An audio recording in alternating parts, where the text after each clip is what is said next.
Planejar as finanças significa fazer escolhas, tomar decisões e saber que cada uma delas tem consequências.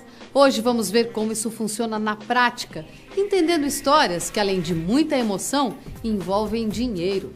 É o que acontece, por exemplo, quando se pensa em comemorações importantes na vida, como o casamento e a formatura. O que é o tema do afeto e o que é o assunto dinheiro. Das comemorações à rotina da família. Saiba como lidar com as finanças na hora H, no dia D e na vida corriqueira. Eu quero fazer uma coisa e ele quer fazer outra.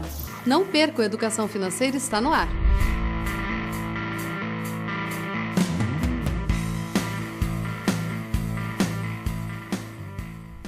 Como tudo que decidimos na vida, as decisões financeiras também têm consequências. Algumas vão chegar rapidamente e outras podem demorar anos para vir à tona.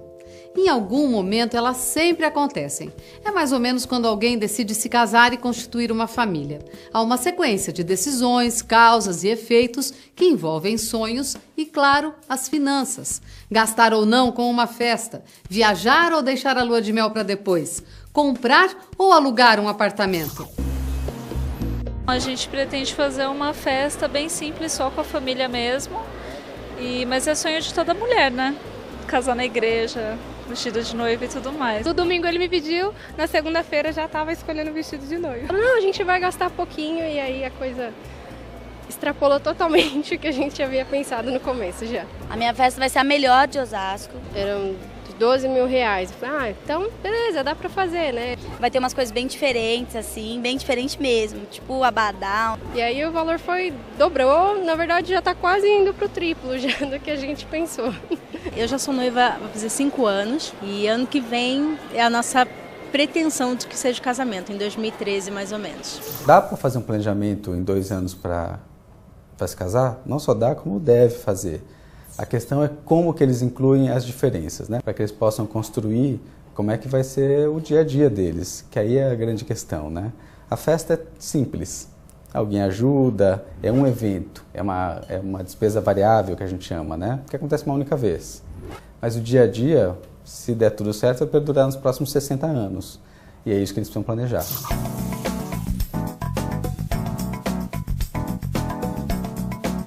Há mais de um ano, Juliana e Edgar planejam a festa do casamento marcada para dezembro.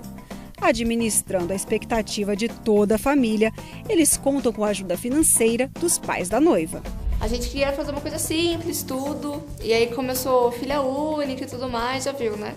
Meus pais nos casaram e tal, e aí queriam uma coisa grande, falaram que ia ajudar a gente financeiramente, tudo. Temos o local, vai ser num salão, vai ser para aproximadamente umas 200 pessoas. Aí eles entraram com uma parte do buffet, das bebidas, e aí o resto a gente está se organizando. Eu já tinha, assim, né, sonho de menina.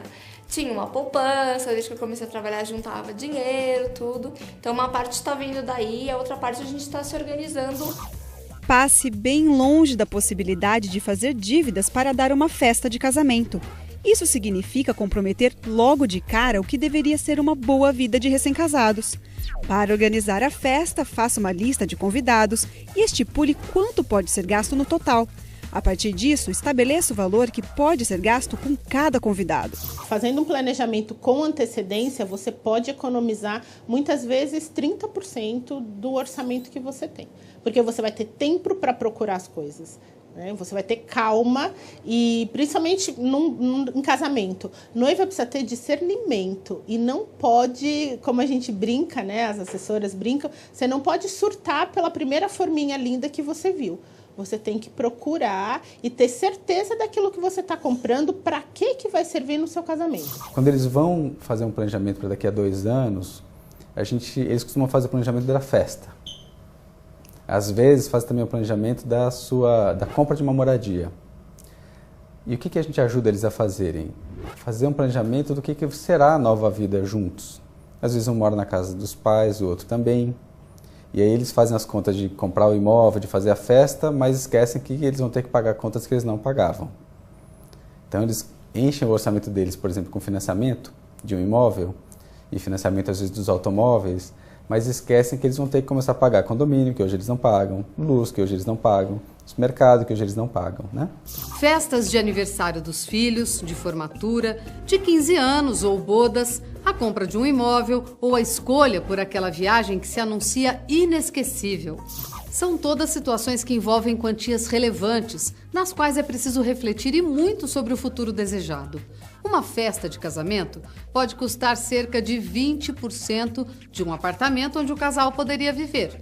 É o valor equivalente à entrada do imóvel. Uma festa de 15 anos mal planejada pode comprometer os recursos necessários para a formatura da escola ou até a possibilidade de pagar uma faculdade. Planejar bem é ter consciência dos futuros impactos de gastos feitos agora.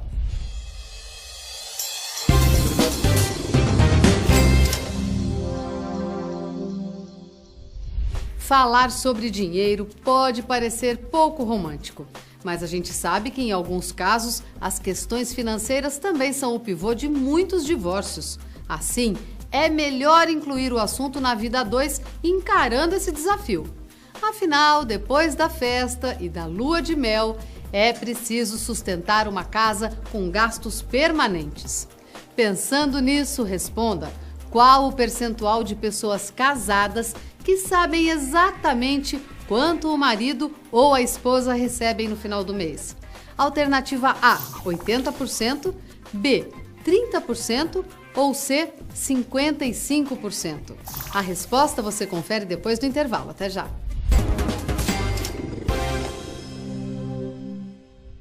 Hoje estamos falando sobre gastos com comemorações e a tomada de consciência sobre os impactos que as decisões financeiras têm no futuro.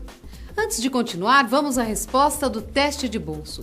A pergunta é a seguinte: qual o percentual de pessoas casadas que sabem quanto o marido ou a mulher recebe no final do mês? As alternativas são A, 80%, B, 30% ou letra C, 55%. Acertou quem escolheu a opção A. 80% das pessoas sabem qual é a renda do seu cônjuge. Esse percentual cai para 59% nas uniões informais. Manter as finanças às claras, evidenciando até aquelas comprinhas que o parceiro ou a parceira poderia reprovar, é essencial para que depois das celebrações, o planejamento da vida de casado funcione na prática.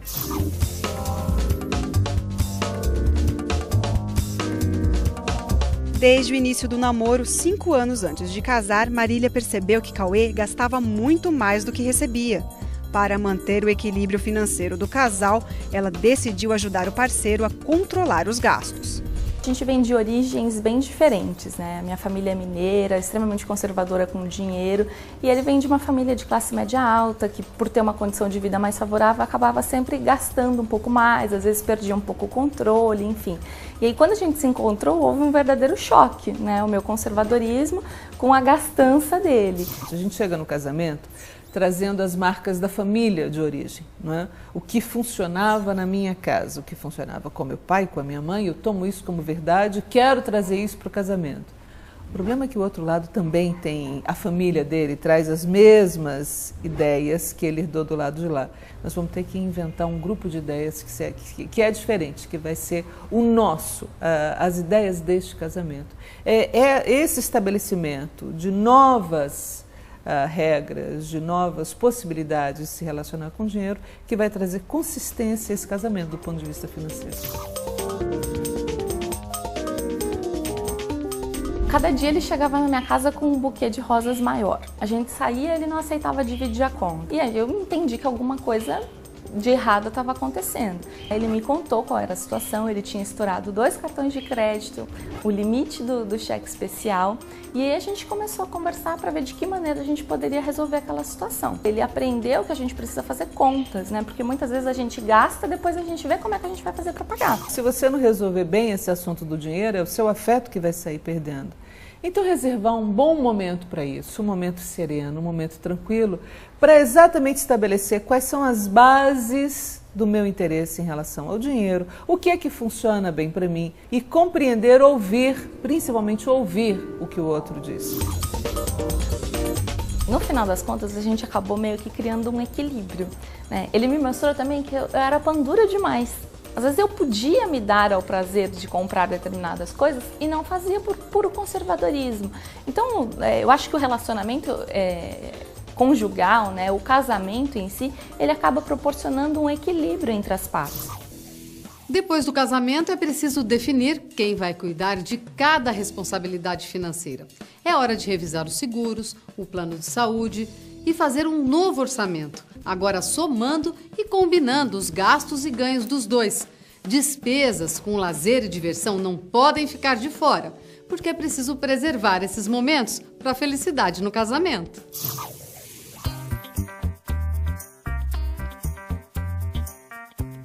Juntos há 8 anos, Viviane e Pedro conversam sobre decisões financeiras desde o começo do relacionamento.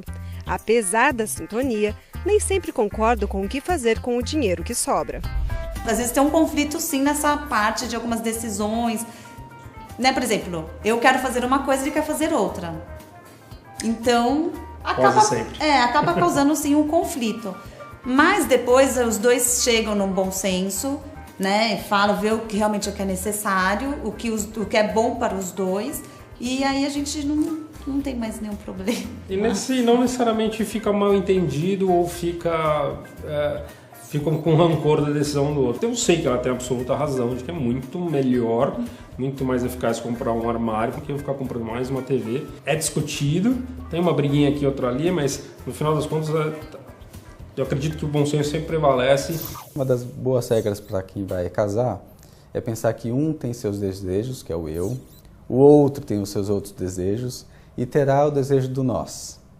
O que acontece quando se casa? Eu deleto ele e viramos só nós. E daí fica muito chato, né? Porque daí os meus desejos. Homens têm desejos, mulheres têm outros desejos diferentes.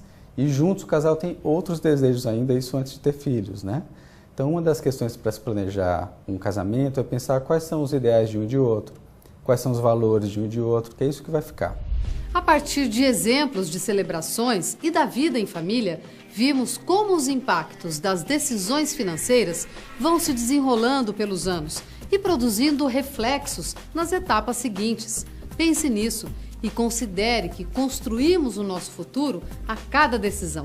A gente fica por aqui. Sempre que quiser, escreva para o e-mail contato@tvef.com.br ou assista aos programas já exibidos no nosso site.